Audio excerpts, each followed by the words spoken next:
Ikamata video ya msiku la lero mukhala mutadziwa mbiri ya oyimba wa ku Tanzania Mbosso.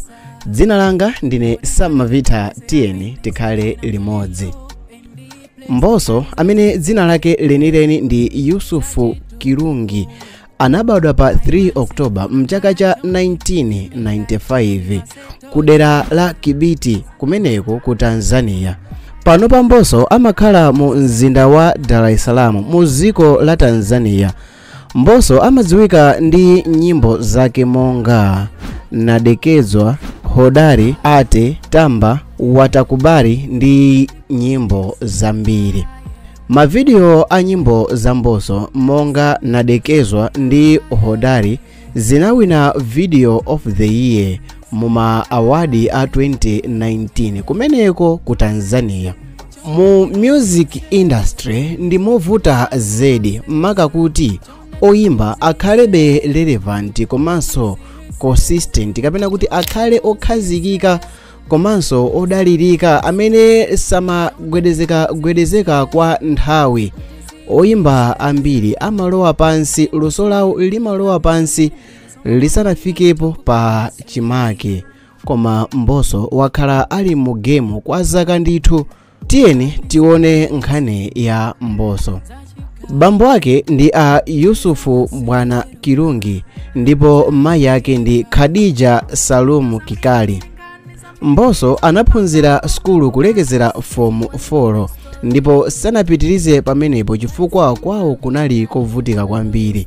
Atamaliza maphunziro a sekondari, iyeyo anapempha makolo ake kuti amulole apite ku mzinda wa Dar es Salaam akapange kariya imene wakhala akukhumba yozakhala oyimba, ndipo makolo ake anamuvomera.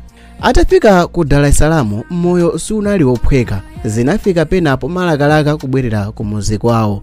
Atakhala kwa masiku mu mzinda umenewo wa Dar es Salaam, siku lina akuimba gitara yake mu street ya Dar es Salaam, mkulu wina otchedwa Mkubwa Fera anamuona Mbosso ndipo anamutenga kupita naye ku nyumba kwake ndi kukamulowesa mu bandi ya mkuluyo yotchedwa Wakubwa na Wanawe. Mbosso analowa mbandi ya mkuluyo imene kenako inasinthidwa dzina ndi kukhala Yamoto Band. Bandiyo munali oyimba atatu amene ndi Enoch Bella, Asre ndi Beka Flavor, ndipo Mbosso anakhala oyimba wa namba 4. Yamoto Band inatulusapo ma hit song angapo amene anagwedeza ku Tanzania, komanso mchaka cha 2018 Yamoto Band inatha. Bandiyo itatha, oyimba 4 anayamba kukulirana mitima pamene ena ankazitenga kuti ali ndi luso kuposa anzawo ndipo akhonza kuimba pawokha opanda bandi.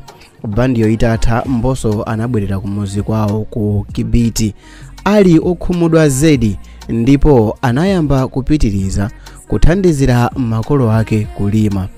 Apa Mbosso anayamba moyo wa uchigawenga ndinso kuba zinthu za wanthu, ndipo oyimbayo anafotokoza za moyo wake wakuba komanso wa uchigawenga zimene ankapanga mu nyimbo yake yotchedwa Watakubali. Siku lina Mbosso ali kumuzi kwawo, atangoweruka kumunda kwawo kunabwera mlendo odabwisa, ndipo mlendoyo anali oyimba otchedwa Rayvanny. Rayvanny anamuyankhula Mbosso kuti wabwera kuzamutenga kuti akapitirize kuimba mu WCB Wasafi Records label. Apa Rayvanny anali atatumidwa ndi oyimba amene ndi mwini wake wa WCB Wasafi Record label. Ndikukhulupirira kuti mukumudziwa, komabe kwa mwina amene simukumudziwa, mkulu wake ndi amene ali pa screen.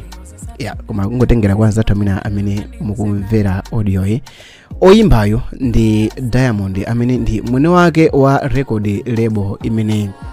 Diamond anatumiza Rayvanny kuti akamutenge Mbosso kumudzi kwawo cholinga akalowe mu Wasafi. Mbosso anavomereza natengana ndi Rayvanny ulendo obwerera mu mzinda wa Dar es Salaam. Atafika ku Wasafi Records, Mbosso analamulidwa kuti akuyenereka kulowa mu studio nkuyamba kujambula albamu yake kwa miyezi yokwana 6 ndipo anamuuza kuti Wasafi Records silengeza kuziko za kusaina Mbosso pokhapokha atatha kujambula albamu ya nyimbo zake kwa miyezi yokwana 6. Mu miyezi 6 imeneyi inali yovuta kwambiri kwa Mbosso chifukwa anakhala moyo osayendayenda ndipo anasiya kubera anthu chifukwa cha mabize mu studio. Koma tiyankhule apa chilungamo kuti kutheka kuti mkuluyu ankaba atapita kumudzi chifukwa chokuti ankafuna at least azikhalabe moyo umene ankakhala ku Dar es Salaam, koma chifukwa kuti ndalama sizinkapezeka ndi amene ankaba. Koma atapita kumeneko ku Wasafi Records kwa nthawi yayitali ndithu sanabe. Nyimbo yake yoyamba kutulusa ku WCB Wasafi Records inali yotchedwa Watakubali, ndipo mukanema wa nyimboyo Mbosso anafotokoza za moyo wake wakuba komanso uchigawenga umene ankapanga. Kenaka Mbosso anayamba kutulusa mahiti a nyimbo monga Kiuno, Zuyena, Pole, Nimpende, Sweet Sweet, Ashua, Lavi, Nisamehe, Ate, Superwoman, Tamba, Hijacker, Sawa, Hodari ndi nyimbo zina zambiri. Panopa Mbosso amakhala moyo monga celebrity. Iyeyo amaendera galimoto zapamwamba ndipo amakhala mnyumba yapamwamba. Mchaka cha 2020 Mbosso anagula galimoto ya mtundu wa Toyota Land Cruiser Prado, ndipo mchaka chomwecho anapasidwanso galimoto ina ndi WCB Wasafi Records label pamuthokoza chifukwa cholimbikira ntchito. Mu chaka cha 2020 chomwecho Mbosso anagulira makolo ake galimoto yatsopano komanso kuwamangira nyumba yapamwamba zedi. Panopa uyimbayo ndi mmodzi mwa uyimba olemera ku Tanzania. Iyeyo ndi brand ambassador wa Tanga Fresh Milk.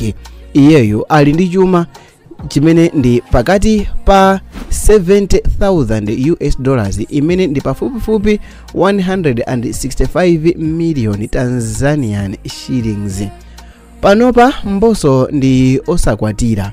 Mkazi wake wa Mbosso otchedwa Boss Martha, yemwenso anali comedian mu Cheka to Comedy, anamwalira mwazizizi mchaka cha 2019. Mmene mkaziyo anamwalira nkuti ali ndi mwana wamwamuna wa zaka zokwana 4 ndi Mbosso. Koma Mbosso aliso ndi mwana wina amene anaberekerana ndi chibwenzi chake chotchedwa Rukia. Tisanamalize videoyi bwanji ndikufunseni funso, mwaphunzirapo chani? Nkhani yofanana ndi Mbosso tikuionanso pa nthawi imene tinkazukuta mbiri ya Harmonize kuti iyeyu anachoka kumudzi kwawo ndi kulolera kusiya china chilichonse kupita ku Dar es Salaam. Ndokakhala moyo ovutika mpaka nakufika munthu amene anaboleza. Pano ndi mmodzi mwa oyimba olemera. Nkhani ngati yomweyi oyimba osiyanasiyana akumaboleza. Chimodzi mwa zinthu zimene ndikakukumbuseni ndi chakuti Skefa Chimoto anachoka kwawo ku Nkhotakota kupita ku Lilongwe kuti akachite expose luso lake. Mwaphunzirapo chani? Lolani tidziwe zimene mwaphunzira mu comment section. Koma wait a minute, pa screen ipo ndika video ya mbiri ya Harmonize kuti muimvesese bwino lomwe, komanso pakhalanso pali mbiri ya Rayvanny. Dzina langa ndine Sam Mavita, ndasanga kuti munali pamenepo. Tionani mu video yotsatira.